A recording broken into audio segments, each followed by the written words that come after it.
Kindly confirm if I am clearly audible to all of you.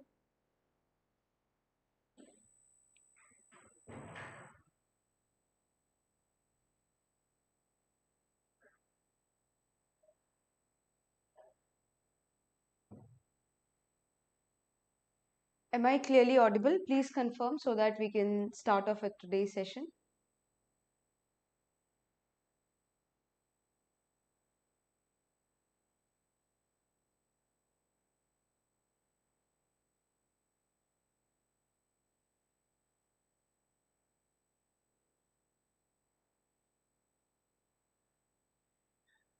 Okay, fine.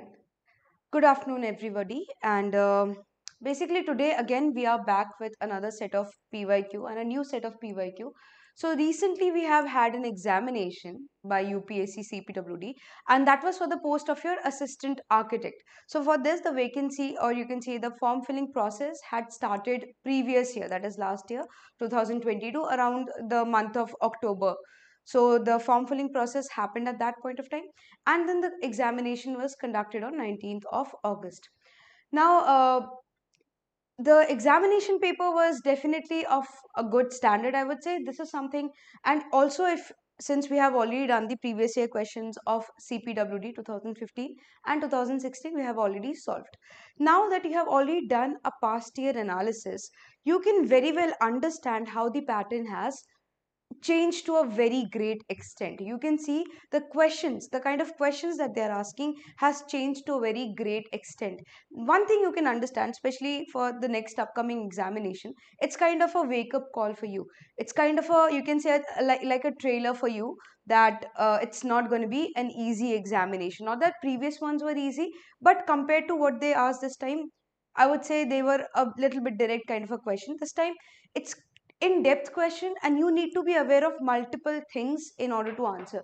So they have touched upon a lot in planning also. Like previously they did not ask a lot of questions from the planning sector, but this time they had asked a lot of questions from planning. So it can help you prepare for your it can help you prepare for basically the next deputy examinations. Okay, so now we will be going through. What we have done is we have broken down this thing into your architecture and planning in order for you to get a good idea as to how much, you know, you can say how much percentage has been covered from both these papers, or you can say both these areas. We almost have good number of 33 questions from planning part also, so we're going to look into that. A lot of questions were asked from URDPFI as well, questions related to, you can say, different planning aspects, social infrastructure and all. So these have become important now. You cannot just focus on the architecture. Yes, this is an architecture, this is a post for an architect, but the planning part is equivalently important and very scoring as well. But at the same time, you need to have a good amount of information, you can say you need to have a good amount of knowledge for that. So today is the first part. We'll be solving their 120 questions. We'll be solving it over a period of 4 sessions. The first session is going to be entirely planning oriented. We're going to look into different questions which have been asked from the planning session, and the next 3 sessions are going to be completely architecture oriented. With this solving session, you'll get a very good idea as to what kind of questions can be asked in the next paper. How much marks am I getting? Honestly, I have not looked into how much marks am I getting. Okay, so let's see. The result will come. We can look into that. Okay, so let's start off with the question. The first question is very easy. If you are aware of the little bit of planning theories and all, you can easily answer this question. The radiant city concept was originated by, basically, who gave the concept of radiant city? So radiant city was given by your Le Corbusier. Now, when you are okay, so the radiant city concept was given by your Le Corbusier. Now Le Corbusier gave these concepts of radiant city. He gave the concept of your contemporary city, so radiant city.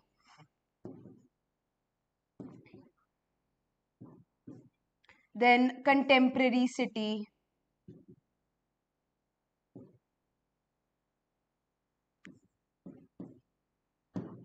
Then you have the vision plan for Paris. All of these things were given by Le Corbusier. Also, sometimes they may give you for Radiant City Villa Radius. Similarly, for contemporary city, they may give you villa contemporary. So you have to be aware that, okay, contemporary city, the concept of contemporary city is also known as villa contemporary, or the concept of radiant city is also known as villa reduced. So you have to be aware of these things. Okay. Previously also they have asked question about Le Corbusier, about the 5 points of architecture, right? So again they asked question from you, Le Corbusier. Apart from that, let's look into these other people also. What are the concepts have they given? So try to look into the other planners as well. For example, Ebenezer Howard, the the concept of garden city and all. So again, this is important to look into. Let's say Clarence Perry, you have the concept of neighborhood and all. So you have to look into the other planners as well, which will help you understand or get a clear idea. Obviously next time also they're not going to give you Le Corbusier. Okay. Now this is the image of your radiant city. When this question has been asked, it is also important to try to understand what radiant city is.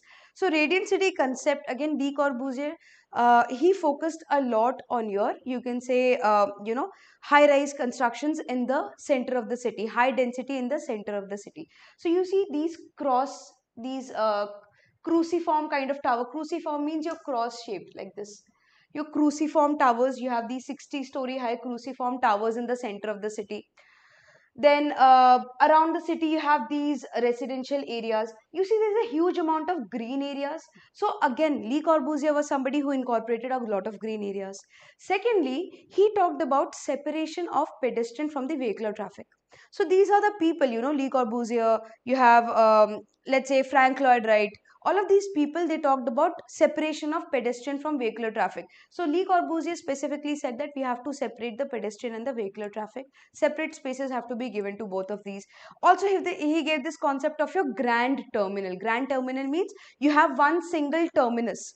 So like nowadays we have bus stops, we have railway stations, we have airports. These are different entities in itself. But he said that you will have one single building, and in that building, only in the top floor, maybe you have those aerodrome area, you have the airport. So you have all the airport area on the top floor. Then on the bottom floor you have the the entire you can say your roadway networks. All the roadway networks are coming in the top floor. Then in the basement level you have all the railway networks. So city railway, sub city railway, you have zonal railways. All of these railways are in the basement. So you have one single terminus, the grand station or the grand terminal, which he called. And he said all the different modes of communication have to be put together in one single, so that conveyance can become much more easier. So these are the concepts which he talked about when he said when he gave the concept of your radiant city. Fine. Similarly, try to look into what your contemporary city is also. So again, if I keep on explaining, it will be one heck of a class.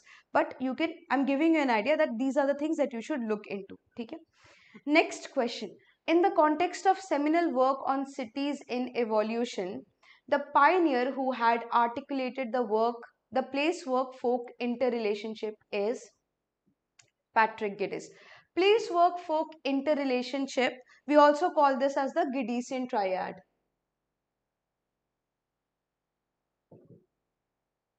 This is also known as Gradesian Triad. So basically, Patrick Geddes, again a very famous planner, you can say, he has a huge amount of contribution. So he talked about the concept of your Gradesian Triad. He talked about the concept of your valley section. He coined the term conurbation. Okay? Will come across that term conurbation also. He was somebody who gave the concept of your diagnostic survey, conservative surgery. All of these things are the concepts which are given by him. So look into whatever I have mentioned, look into those theories as well. Okay. Now, workplace folk, he said that there is an interrelationship between workplace and folk. What is the interrelationship? These three things: place, the place where you live in; the work, that means the activity that you do; and folk means organisms. These three things are interrelated. So people, let's say folk means all of us organisms. If we do not live in a suitable place, if the place that we live in, if that is not a productive place, then that is going to impact our work. This is what he said. So he said that people should be kept in a place which can increase their productivity, thus increasing their overall activity. So these three things are really interrelated. If your place of living is not good, that will affect the entire productivity, which is to some extent you must have experienced. It is true. Okay? So this was given by your Patrick Geddes, which is known as the Gradesian Triad. Next, Match the following. Group A, historic cities, and group B is short description associated with city layouts. Okay. Now, this is something which you can use a little bit of idea. Venice in 1575, I know it's not possible for you to understand how Venice looked in 2012, how Venice looked in 1995, how Venice looked in 1695, how Venice looked in 1575. It's not possible, but we can use our basic common sense. Let's say Venice they're talking about. I think all of us have at least seen an image of Venice at least once. Let's look into this. The megapolis of continental Asia. Venice is not located in Asia, so definitely first won't be the option.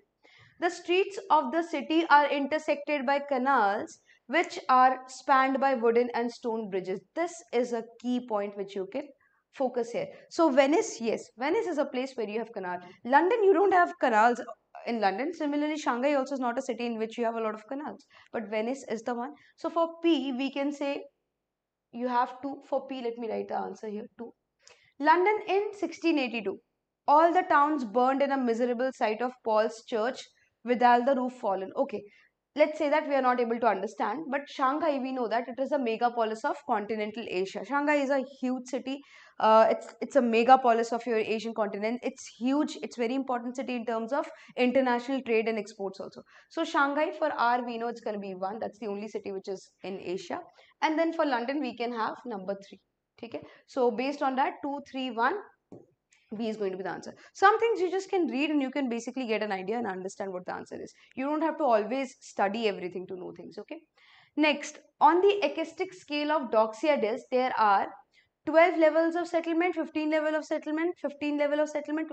Basically, the concept of acoustics. Acoustics means what? It is the study of human settlement. How humans settle. Okay, and how the settlement has changed. Let's say when people start settling initially, it's in small communities. How does a city grow from a smaller community to a large area? Let's say Delhi also was not like this initially. Delhi has also grown over a period of time. So study of that human settlement and the growth of a particular area is known as your acoustics. Now this concept of acoustics was given by C.A. Doxiadis. So remember this. Okay, concept of acoustics was given by C.A. Doxiadis. These kind of questions can also be asked. Now, in that, C.A. Doxiadis, this is the image for your reference, this was not given in the exam. In that, C.A. Doxiadis, he defined 15 levels of settlement. He said at number 1, we have man, that is individual human. Number 2, we have room. Then we have house. Then we have hamlet. So, man means single individual. Room means 2 people living in a room. House means you have 5 individuals who are living in a house. Hamlet means at least 40 people if they are living together, that is a hamlet. Similarly, village means at least 250 people living together, that is a village. Neighborhood is 1500 people living together, that's a neighborhood. Small polis or city, small metropolis, small megalopolis, small eperopolis, and ecunimonopolis. So these are the 15 levels of settlement that he defined. Like we also have levels of settlement. We have class 1 city, class 2, class 3, class 4, class 5 cities. Similarly, he defined this level of settlements. So total number of level of settlements which he defined was 15. Okay, so definitely 15 will be the answer, not 12. So 15 level of settlement size consisting of a single man to 50 to 60 billion people, or 15 levels of settlement size consisting of a single man to 30 to 50 billion people. What is the maximum? 50,000 million, that means 50 billion only. 50,000 million is 50 billion. So the maximum population for your ecunimonopolis, this is the last level of settlement or the highest level of settlement. And for this, C. Doxiad has defined that ecunimonopolis means a area, a polis, a city which has at least 50 million people. That is 50 billion. So that is the maximum limit. So answer will be number C. That is on acoustic scale. Doxiad has said that there are 15 level of settlement consisting of a single man. So from a single man up to 50 billion is the maximum population. Okay. Okay. I hope these things are clear to you. If you have any doubts, you can put it in the chat box. Okay, in any land use transportation study, Lorry model considers the spatial characteristics of an urban area in terms of 3 broad sectors of activity. What are the 3 broad sectors? Now, Lorry model is a land use model. Land use model is what basically, and there are certain land use models, And in that land use model, what is the main thing of land use model is we use certain economic theories. There are use of certain economics theory and your statistical method to basically predict how the land use is going to change. So there are multiple economic theories. Let's say there's technological innovation theory. All of these theories are there. Based on this theory, urban planners, they try to predict how your land use is going to change in future. Okay? Land use, it's not like today the kind of land use you have, tomorrow, or let's say 40 years from now, the same land use will prevail. That doesn't happen, right? Land use keeps on changing. So land use model, it tries to predict based on different economic theories. It tries to predict what is going to be the changes in the future land use. Now similarly, in the land use model, we have a model called your Lorry's model. Now Lorry's model basically talks about three sectors: basic sector,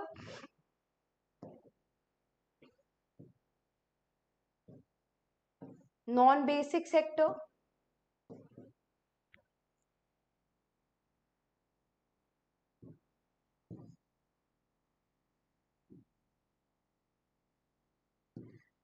and you have residential sector.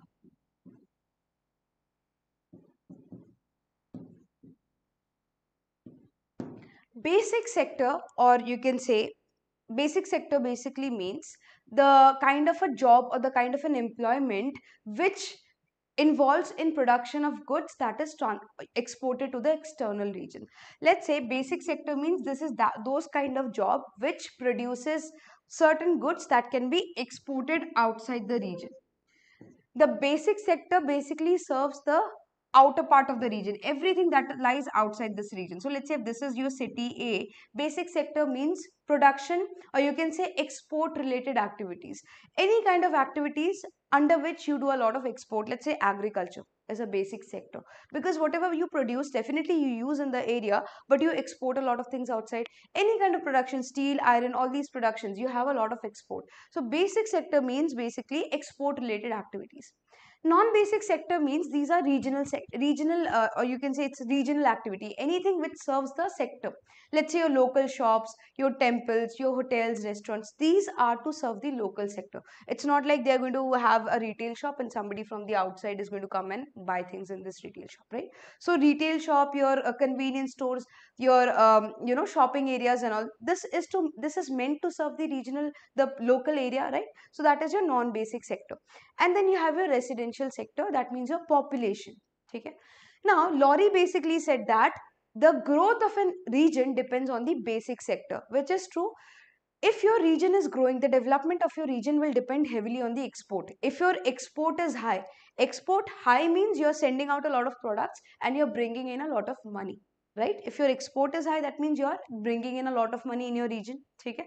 So he said that if your basic sector is growing, that means your export is growing, that means your particular region is developing.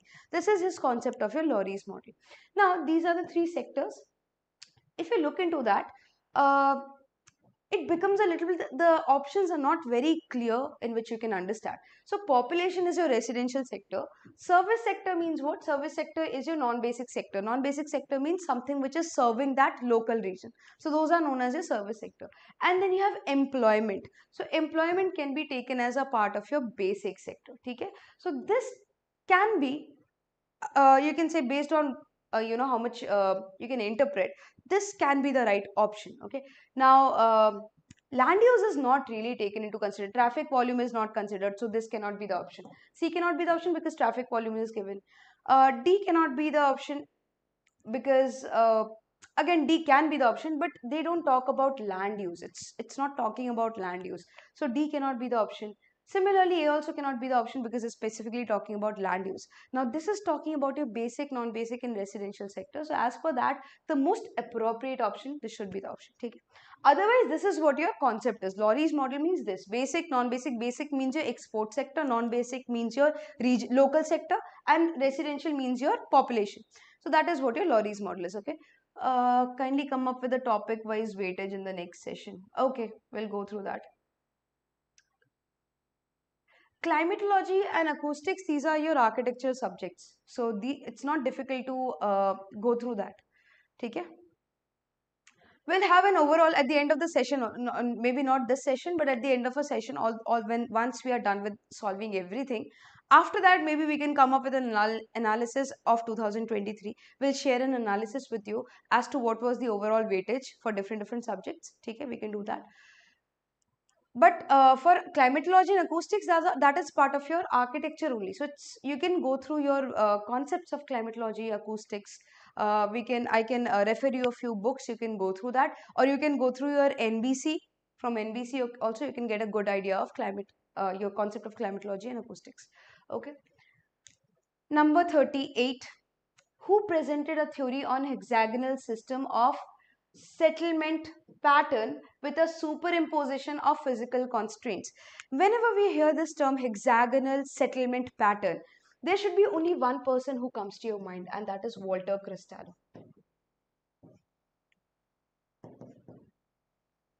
Walter Cristallo gave the concept of central place theory.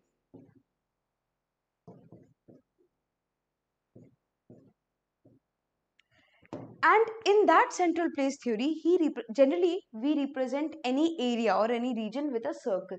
So this is the CBD of the area, and this is that region. But he started representing an area as a hexagonal pattern, in a hexagonal pattern, something like this.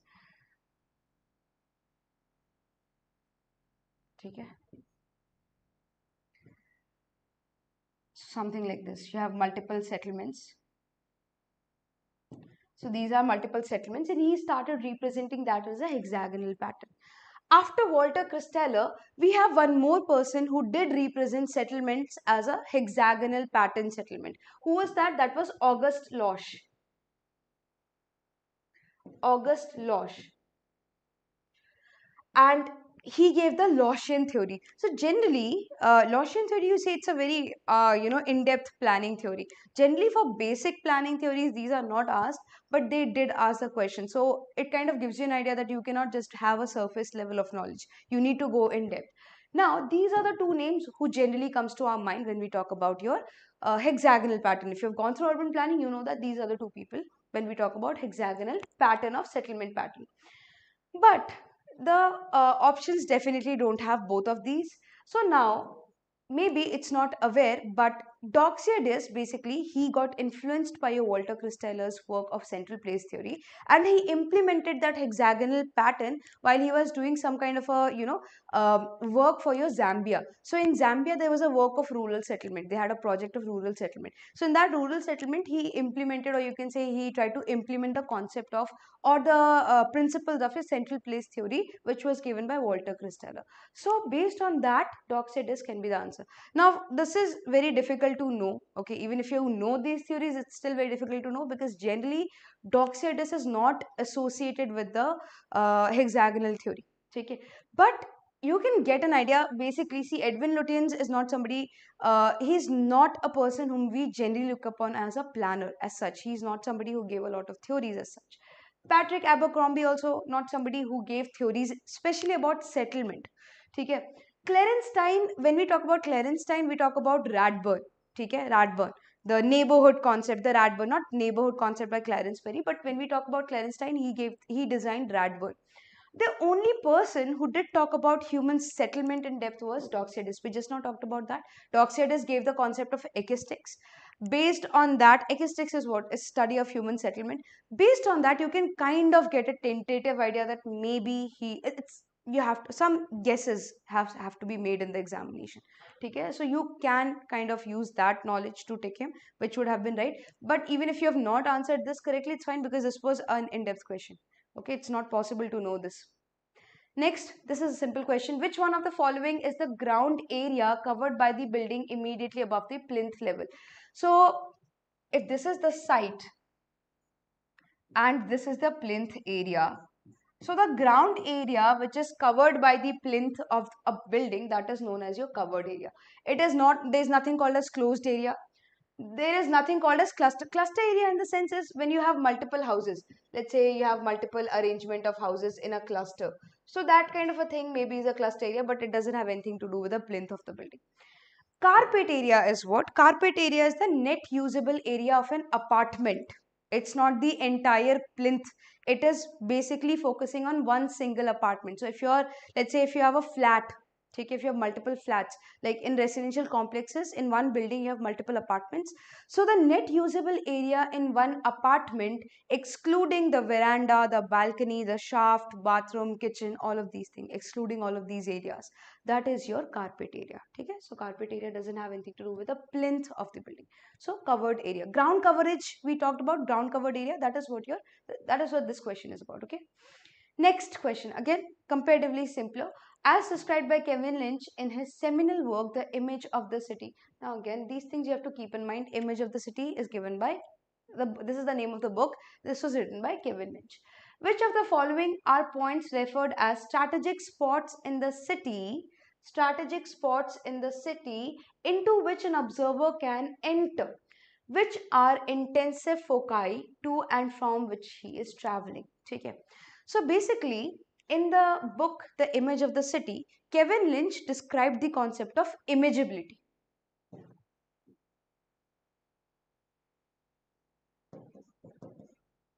He described the concept of imageability. And while describing the concept of imageability, he gave 5 elements. What are the 5 elements? Path, edges, district, node, and landmarks. Path are what? These are the linear lines or linear channels over which people move. Okay? Edges are what? Edges are basically boundaries between two different uses. So, let me use a different colored pen. When you have two different type of uses, edge is like a boundary. Let's say you have a park and you have this is a park, this is a building. So the boundary between these two different activities, that is the edge. District is what? This is a 2D space in which you can enter. Again, focus on the terms. A 2D space in which you can enter, which has some kind of a homogeneous characteristic and has some kind of a homogeneous function. Let's say college campus. College campus is a 2D area into which you can enter, and it has homogeneous characteristics also, like a college looks similar, and it has homogeneous function, like it is a college, so you have all the college related stuff going on there. Okay. Then you have node. Node is what? These are the strategic points in the city into which an observer can enter. Nodes, let's say in front of your let's say in your college you have maybe a center area in the college. Let's say you have a gathering area, hotspot. Let's say a tea stall is there where all of you enter. So these are like hotspots or strategic spots in any city, that is known as node, in which an observer can enter. You can enter in the node. It can be a cafeteria, so that's like a hotspot where everybody gathers. You can enter in a cafeteria, right? Landmarks are what? These are also, you can say it's like a strategic spot, or this is like a reference point, but you cannot enter into a landmark. Let's say Gateway of India. That's kind of a you can say it's kind of a reference point. It's a landmark. Or the India Gate, that's a landmark, right? And you cannot enter into India Gate as such, right? So this is a landmark. It is a reference point. You can orient yourself with respect to the reference point. Let's say you can say come to India Gate and then from there take a left turn. So you can orient yourself. Those are your landmarks. So based on this, strategic spots into which a person can enter is your nodes, not landmark, not edges, not paths. Okay. I hope the concept of node is clear to you. Okay.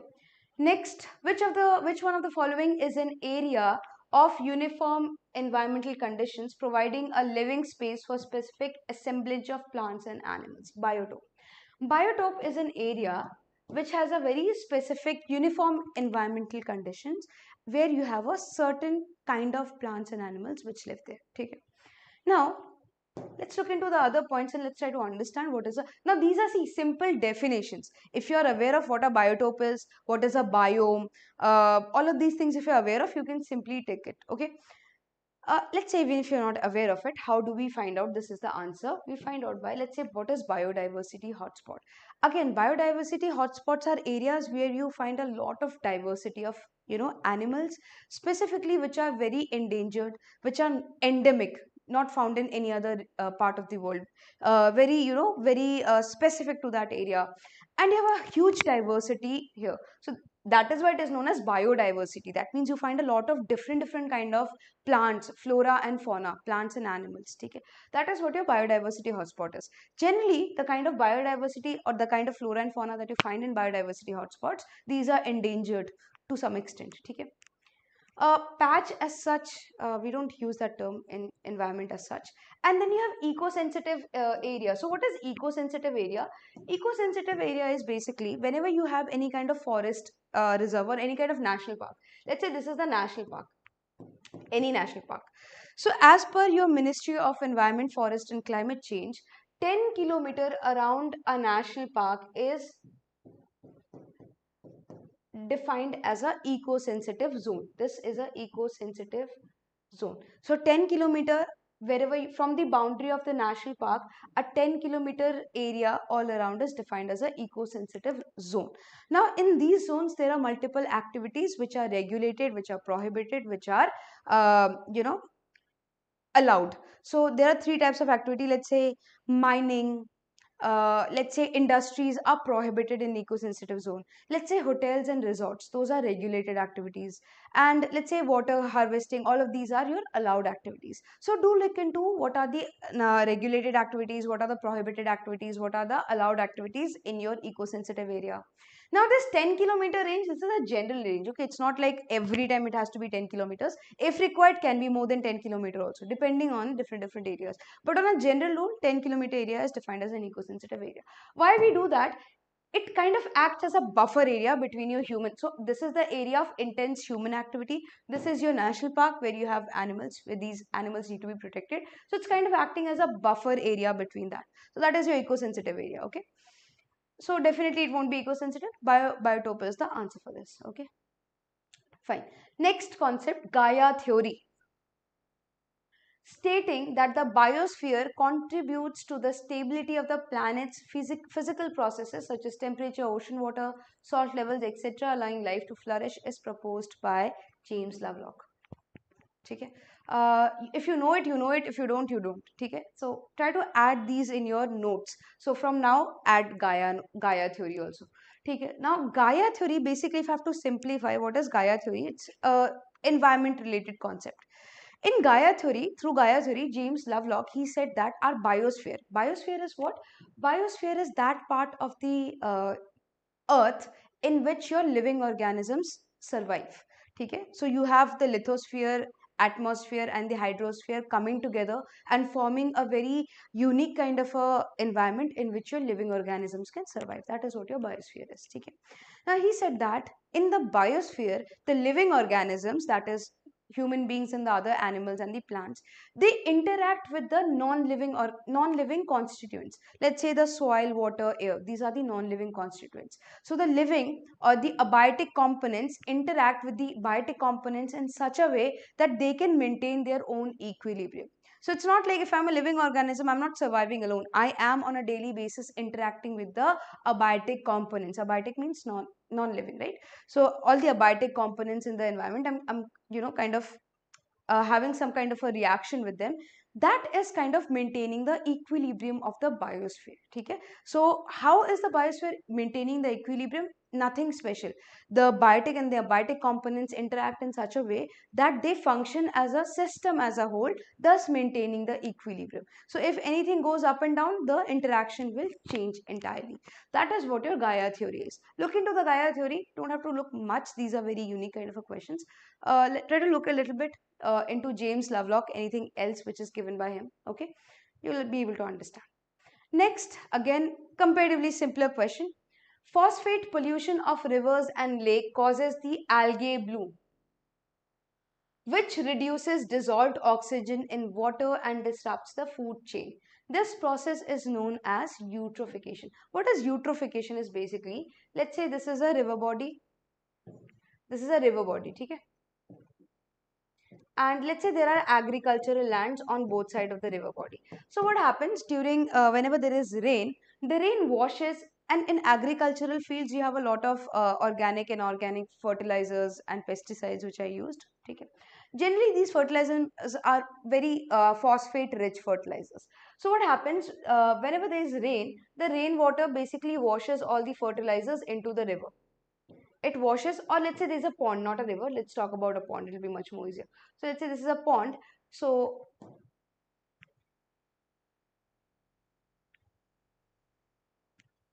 let's say that this is a pond and this is a pond, and let's say around the pond you have multiple agricultural field. multiple agricultural field. So the rainwater, they wash the phosphate content or phosphate rich fertilizers into the pond, and they keep on depositing this into the pond, because of which what happens, the pond becomes highly nutrient, and there is a huge amount of algae growth. That nutrient, the phosphate chemicals, the fertilizers which they're depositing in the pond, that encourages the algae to grow very rapidly. So the algae will keep on growing very fast. They will kind of feed on that phosphate rich content, and they will keep on growing very very fast. Algae is what basically you must have seen in the pond. You have these green kind of a cover, that is your algae. So when these things are deposited continuously, it becomes very rich in phosphate and kind of encourages a very rapid growth of algae. So what happens when your algae grows rapidly, the algae will keep on using up the dissolved oxygen in the water. In the water you have some amount of dissolved oxygen, right? Why? Because the dissolved oxygen is used by different fishes. So in the water you have different fishes, different animals which take up the dissolved oxygen. If this algae keeps on growing, and if they keep on consuming all the dissolved oxygen rapidly, what happens, overall over a period of time, the dissolved oxygen level reduces. Because of that, it will impact the other fishes, the other animals, the other organisms which are there. It will impact, the fishes will start dying because they cannot survive, because there is no more dissolved oxygen, right? So that is called as your eutrophication. So generally, because of eutrophication, you have a lot of algae bloom. Algae bloom means a huge amount of growth of algae, which reduces the dissolved oxygen in your pond water. Okay. Now just an extra, you can note down a part. There's a chemical called copper sulfate, which is used to control the algae bloom. So if you just spray the pond, the water, the surface of the pond, or the algae with copper sulfate solution, the algae will die in 48 hours. Okay? So that is also kind of a, this question was asked in DDA previously, that what chemical is used to control algae bloom or to reduce the amount of algae. So that is your copper sulfate. So you can take these things down also. It's going to be. Now, let's look into the other topics. Oligotropy. What is oligotropy? Oligotropy is basically, it's a kind of a, oligotropy means it's a kind of an environment where you have very less amount of nutrients. Okay. Oligotropic organisms are organisms which can survive in environment which do not have very good living conditions. Okay, that is what your oligotropy is. Desertification means cutting down of trees and converting of lands into desert. Okay, that is what your desertification. So answer is going to be eutrophication. Next is, which one of the following is elevated temperature in urban area caused by heat fluxes due to presence of buildings, roads and so on, and the emission of pollutants. Heat island effect. Heat island effect is what? Basically in urban areas you have the temperature is comparatively higher as compared to your rural areas. And why is that? Because in urban areas you have a lot of paved surfaces, you have a lot of concrete surfaces. These concrete surfaces, they trap in the heat and they keep on releasing the heat throughout the duration of the day. So it keeps the temperature in the urban areas comparatively higher. Okay? That is what your heat island effect is. Greenhouse effect is what? Basically you have certain greenhouse gases like carbon dioxide is there, you have methane. These are your greenhouse gases, and what they do, they are present in the atmosphere in huge amount, and they trap all the sun's energy, they trap all the heat which is coming in, and they do not allow the heat to escape. Okay, so this is the earth and this is the atmosphere. So all the heat which is coming in, it's getting trapped in the atmosphere and it cannot escape, thus causing the overall temperature of the earth to rise. That is your greenhouse effect. Carbon trapping means what? Whenever you have different kind of industries are there, and all these industry, they release some amount of carbon emissions. So let's say you have steel manufacturing industry, you have concrete manufacturing industry, so they release some amount of carbon into the air. So carbon trapping is what? You trap the carbon, you transport the carbon, and you store the carbon somewhere deep into the earth. Why we do that? To reduce the amount of carbon in the air, to reduce the carbon pollution. Okay?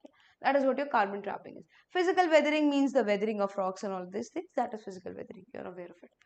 Fine. Okay. Next, Ken Young proposes eco master planning. So one thing you can remember, the concept of eco city or the concept of eco master planning was given by your Ken Young. That is one thing that you can remember from this question. So Ken Young proposes eco-master planning approach that requires the bio-integration of four coded infrastructure armatures. They are green, blue, red, blue, green, and grey. The color grey indicates what? Eco infrastructure, water infrastructure, engineering infrastructure of the road, and human infrastructure. So the color grey, see, green means your water related infrastructure. Blue means water related infrastructure, green means your eco related infrastructure, and grey means your supporting infrastructure. Any kind of engineering infrastructure like roads, other utilities, whichever the supporting infrastructure is there, which supports the human population in the city, that is represented by the color grey. Okay. Next question. Now this is a standard related question. You have to go through your model building bylaws. In that you will get this particular data. So as per your model building bylaws of 2016, for resettlement and slum in situ upgradation, the net density shall be up to 250 tenements per hectare. So as per your model building bylaws, okay, let me come to that. As per your model building bylaws, the net density of, in case you want to do resettlement and slum in situ upgradation, that means any kind of redevelopment that you want to do in a slum, for that the bare minimum the bare minimum density should be 250 tenements per hectare. You have to remember this, so just note it down in your copy. No, bleaching is not used for your, bleaching powder is not used for your algae bloom things. Algae bloom cannot be controlled by bleaching powder, okay? For that, we don't use bleaching powder. We use copper sulfate specifically. Bleaching powder can be a disinfectant. It's a disinfectant, but it will not kill the algae bloom as such. Okay. Okay. Next, again, standard related question. The Ministry of Housing and Urban Poverty Alleviation guidelines define affordable housing for EWS and LIG category with a dwelling size ranging from 21 square meter to 60 square meter. I'll give you the breakdown. So 21 square meter to 27 square meter is the dwelling unit size for your EWS category, and 28 square meters to 60 square meter is your dwelling unit size for your LIG category. In this one also you have a little bit more breakdown. 28 square meters to 40 square meters is your LIG 1 type, and 40 meter square to 60 meter square is your LIG 2. Okay, so LIG is further broken down, or you can say subdivided into LIG 1 and LIG 2. So that is the breakdown of it. Okay, take this down so that these are important things. See, different schemes, that is very important. Like for example, PMAY is there. PMAY is very important scheme. Amrut is there. Then you have Smart City Mission. So these are very important schemes.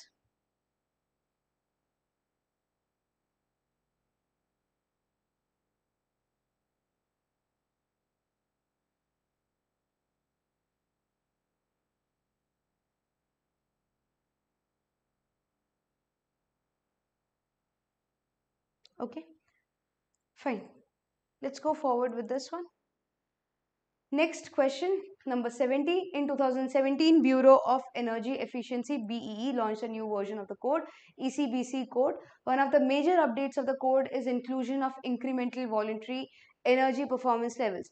ECBC plus compliant building has approximately 35% more savings as compared to conventional building. So you have, ECBC code is given, and one more you have, that is ECBC plus. So for ECBC plus it is 35% more saving as compared to your conventional building. Okay. So again, this is you have to remember, you have to go through the different kind of rating systems, like you have LEED, you have GRIHA, all these things. Go through that, try to understand what are the rating categories. It's important because in present times there has been a lot of focus on environment related questions in examinations, in different government examinations. So make sure that you focus on that also. As per NBC, group housing consists of, again this is your standard related question. Okay, so group housing consists of more than one dwelling unit where the land is jointly the land is owned jointly and the construction is undertaken by one agency. See, group housing is what? Wherever you have more than one dwelling unit, that is a kind of a group housing. and the land is owned jointly. That means, see, if there are 100 people who are living in a group housing, the land is not owned by any one person, so it's owned jointly by everybody. Everybody has right over that land. Okay, and construction is undertaken by one agency. So you have any specific one agency who undertakes construction. This is a definition given in NBC. So if you just go through your NBC document, you'll find this definition there. Okay, and there's nothing to explain there. Next question. The net residential density includes area occupied by only by the housing. See, net and gross density means what? Let's say if this is a site. Let's take an example of your uh, group housing. Let's say if this is a group housing site. In a group housing site, you only don't just have group houses, right? Let's say you have your transportation routes are there, your roads are there. Okay, so these are your roads. Then let's say some part of it you have green areas also. So let's say sectors, in every part you have some green area.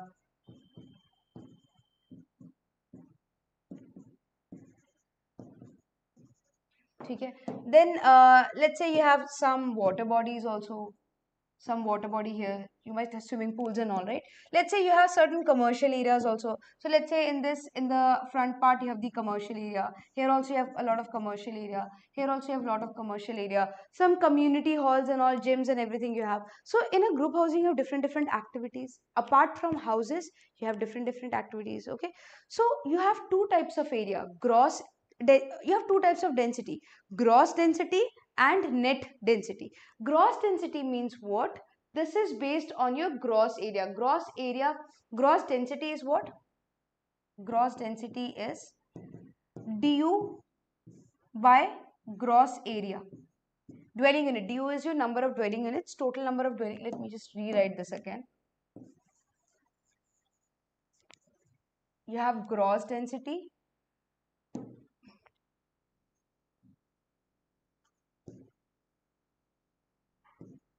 equals to dwelling units, total dwelling units divided by gross area.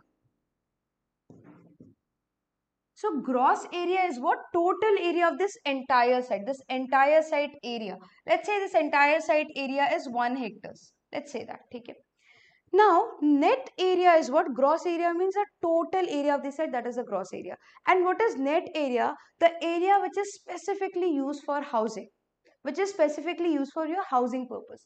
Let's say all these extra activities, all the road network, green area, water body, commercial, all of these together, it makes 0.3 hectares. Okay? All the extra activities, whatever you have together, that forms 0.3 hectares. That means what will be your net area? Net area will be what? 0.7 hectares.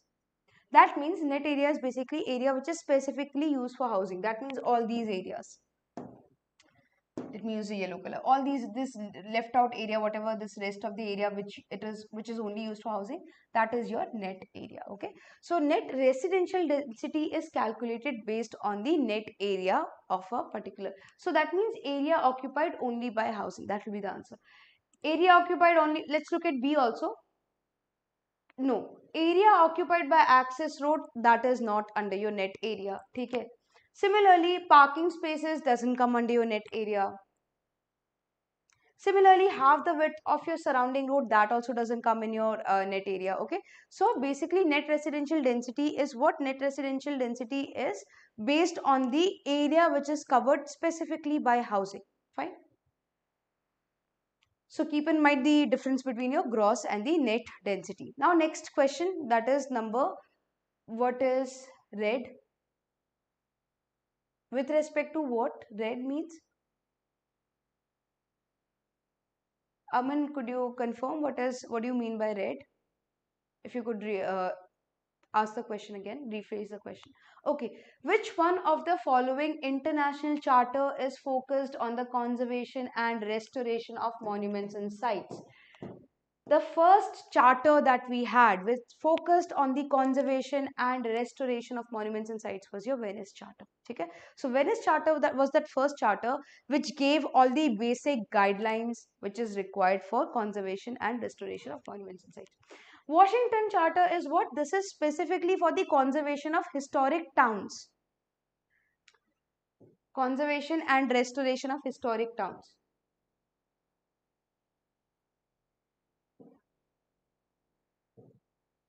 Okay.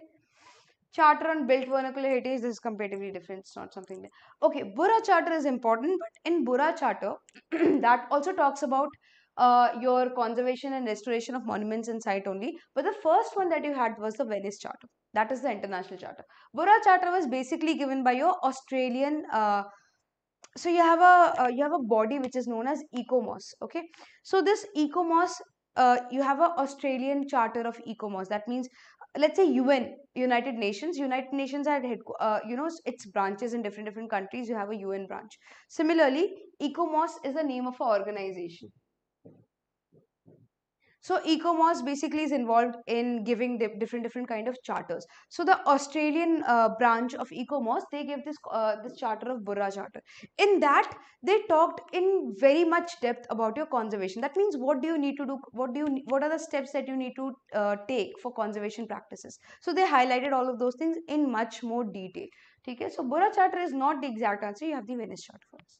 Okay, next question. Which one of the following act is to provide for preservation of ancient and historical monuments and archaeological sites and remains of national importance for the regulation of archaeological excavation and for protection of sculptures, carvings and other objects? So you have the AMASR Act. AMASR is the Ancient Monuments and Archaeological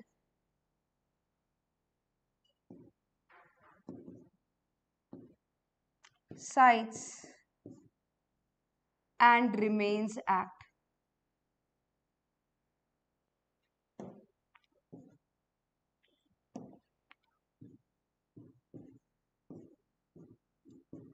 Okay, so keep the full form also in mind of 1958. So it's the Ancient Monument and Archaeological Sites and Remains Act of 1958. This is an act which was given in India, which was basically passed in India for the protection of your ancient historical monuments and sites. Okay? It's definitely not any of these. It's not the Architects Act, not the Public Act, not the Indian Trust Act. Okay. Next you have question 75.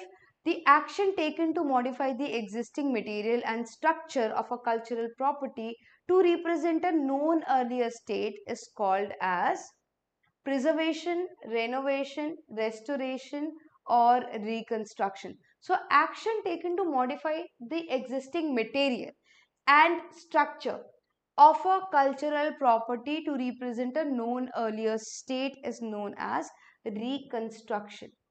Okay. Now, as per Burra Charter, remember I told you in Burra Charter, they had talked in depth about the conservation. That is, how do you need to conserve? And in that, they gave 3 levels of intervention. First level was your preservation. Preservation means whenever you have a historical monument, you preserve it in its existing state. Whatever condition it is in, you preserve it in the existing condition. That is called as preservation. You don't touch anything. You just preserve that in the existing state and you prevent any kind of further deterioration. Okay? But you don't touch anything. Nothing you do. Okay? Then you have restoration. Restoration is what? Basically, you try to convert, you try to, whenever you have a historical site, you try to take the historical site back to its original state without the introduction of any new material. So you don't introduce any material. Let's say it's not like you'll start randomly using cement. No, if that is not used, any material which has not been used will not be introduced. So just by using whatever you have on site and whatever, if you can do any kind of patchwork, if you just can recover the entire structure to its original, if you can transfer the entire structure to its original condition without the introduction of any new material, that is your restoration. And reconstruction is basically what? Whenever you try to modify the basically it's an action taken to take a particular historical structure to its earlier or previous known state with the introduction of any new material. So sometimes if you have, let's say if you have gone to Fatehpur Sikri and all, there was some kind of works going on and they were using some cement. So they were mixing your color in that cement just to give the texture. just to make it look like the original material. So, but cement was not used, so that is kind of an introduction of your new material in the building. That is known as reconstruction. Now, how do you know that the answer will be reconstruction? Because it is said that action taken to modify the existing material. That means you are even modifying the existing material. You are modifying the structure. You are not just modifying the structure, but you are modifying the existing material also. So, whenever you introduce a new material on site, that is your reconstruction. Okay? If you are not introducing any new material, that is your restoration. And if you are not touching at all, that is the preservation. Okay? Okay, we'll go back to that. Fine. Next, question number 80. Which one of the following is the key proponent of 7 principles of universal design? So, the 7 principles of universal design was given by a Ronald Mace. Okay, just remember this name. These are things that you have to remember. I have also attached what are the 7 principles of universal design. Go through this: equitable, flexible, simple and intuitive, perceptible, information tolerant to error, low physical impact, size and space. So these are the 7 principles of your universal design. Go through it. Fine. Next, which one of the following seeks to highlight the importance of landscape architecture for determining urban form and seeing the landscape as a framework that defines cities? So you have the concept of landscape urbanism. When we talk about landscape urbanism, it means what?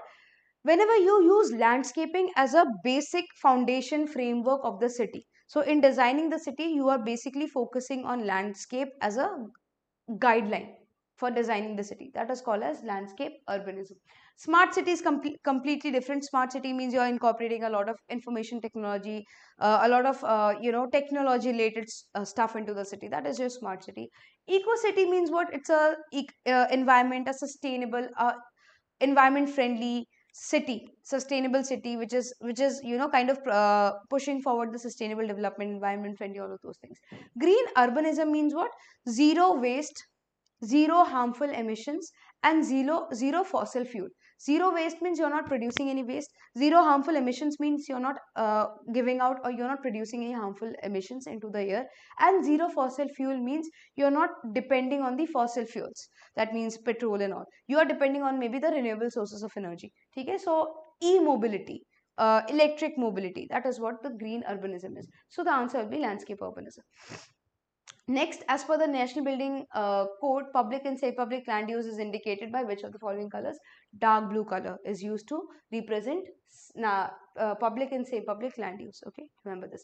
Purple is for what? Purple is for your industries. Light green is for what? It is for your recreational, that is your parks, maidan, all of those things. Light blue is for your undevelopable area. That means your eco-sensitive zones, all of these things. That is your light blue. So remember all of those, okay? Again, standard related question: as per development control rules and general building requirement of National Building Code 2016, there shall be one dispensary for every 15,000 population. So in URDPFI, you will get these kind of datas in URDPFI. That means for how much population should we build a dispensary, for how much population do you need to build a college, for how many population do you need to build primary school, secondary school, all of these things are given in URDPFI. So you can just go through that. Next, densities below 3 to 4 dwelling units per acre, auto dependency, a road system designed to minimize traffic in residential area, single use zoning, discontinuous development, standalone building essentially trigger the phenomena of urban sprawl. Okay? So look into the concept. 3 to 4 dwelling units. That means in an area you have the 3 to 4 dwelling units per acre. That means very low developed, or you can say very less dense area. Auto dependency. That means you have to depend on auto. You will not get all the public transport. You won't have access to public transport. You have to depend on your own automobile. Okay? Road system designed to minimize traffic in residential area. Single use zoning. There is no mixed use zoning. Okay? It's a single use zoning. Standalone building, discontinuous development. Generally, these things are seen in the outskirts of the area. So, whenever you have this concept of urban sprawl means, let's say this is a city, the tendency of people to move out of the city, to start settling down on the outskirts or beyond the boundary of the city limits, in search of better quality of life, or maybe cleaner air, all of those things. That is what your urban sprawl. So the growth of the city away from the center of the city is known as urban sprawl. Okay, growth of city away from the CBD is your urban sprawl. So generally these kind of characteristics are seen in an urban sprawl. Okay, not illegal construction or urban explosion or even conurbation. Conurbation is also different concept. I told you conurbation, this term was given by your Patrick Geddes. So remember this. It's all related here and there. Perceived, conceived, and lived spaces triad is coined by Henry Lefebvre. So this concept, this is spatial triad. So there's a concept of spatial triad which was given by your Henry Lefebvre. So similarly, you had something called as your Gradesian Triad, Patrick Geddes, place, work, and folk. Similarly, Henry Lefebvre also gave the concept of perceived space, conceived, and lived spaces. So please look into what conceived, perceived, and lived spaces is. If you search the topic spatial triad by Henry Lefebvre, you'll find out that. Look into that, understand that, and take a few pointers, note for that. Okay. Fine. Next, Canary Wharf development in London Docklands is an example of globalization of real estate. Now, this is, so Canary Wharf is a dockland area. It's a dock area in your London. So this is how your Canary Wharf looked initially. This is how it looked. Okay? And this is how it looks now. So you say there's a kind of a globalization. It's not community development, definitely. There's no community development going on. It's not even new urbanism. There's globalization of real estate. So you had a lot of real estate development in your Canary Wharf area. Okay? Now, if you are aware of the Canary Wharf redevelopment, you can answer this question. Next, in transit-oriented development, transit stop is not preferred along the arterial road. That is not wrong. That is not right. Transit stop is definitely preferred in the along the arterial road. Core commercial zone is preferred at the center of the neighborhood. Yeah, whatever commercial area is, that is generally it's kind of preferred at the center of the neighborhood. Maximum of 20% should be public use zone. We don't have any such standard that maximum 20% will be for public, rest for private. No, nothing like that. Multiple and parallel routes may not be provided. Even that is not right. You can have multiple and parallel routes between the same point. So let's say this is a point and this is another point. You can have multiple routes between same point. Let's say if I talk about Delhi, if I want to reach, let's say if I want to take uh, let's say if you want to go from Hauz Khas to your Noida, you have multiple routes. So you can take yellow line, you can take magenta line. So you have multiple routes. It's not like that. So the probable answer will be your B. In transit-oriented development, yes, core commercial zone is preferred at the center of the neighborhood. This is the right option. Okay. Next, which one of the following is the maximum population size of a species that an ecosystem or habitat can support indefinitely? Carrying capacity. Carrying capacity is the maximum population that can be supported by a habitat or an ecosystem. Okay? So carrying capacity is what? This is the maximum population that can be supported by an area. That is what your carrying capacity is. Okay. So with this, okay, we have one more question. Okay, eccentricity index.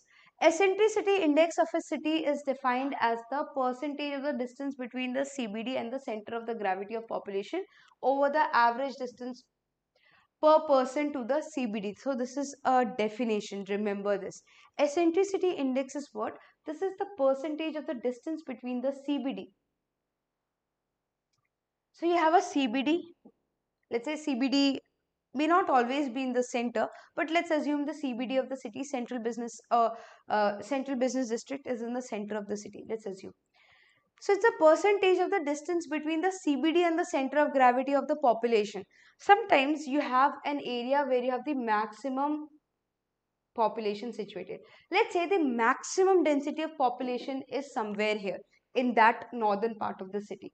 So based on that, the center of gravity of the maximum population, the center of gravity of the population, that means this is the area where you have all the population concentrated. So that between that and your CBD, that distance divided by the over the average distance per person to the CBD. Over the average, that means what is the average distance per person to the CBD? Compared to every single person, what is the average distance that a person is away from the CBD? So that is the concept of eccentricity index. Basically, it talks about how eccentric your city is, how off centered your city is. Generally, CBD is the center of the city. So, the concept is that everything should be oriented around the central business district. But sometimes you don't have things like that. Maybe the city is growing in this direction. So, maybe the population is coming up here. So, the city has become very eccentric. It is now no more surrounded, or you can say no more revolving around the CBD of the city. That is your eccentricity index. Okay. You can go through this, read about eccentricity index a little bit more, write that down, you can understand what it is. Okay, one by one, let's take.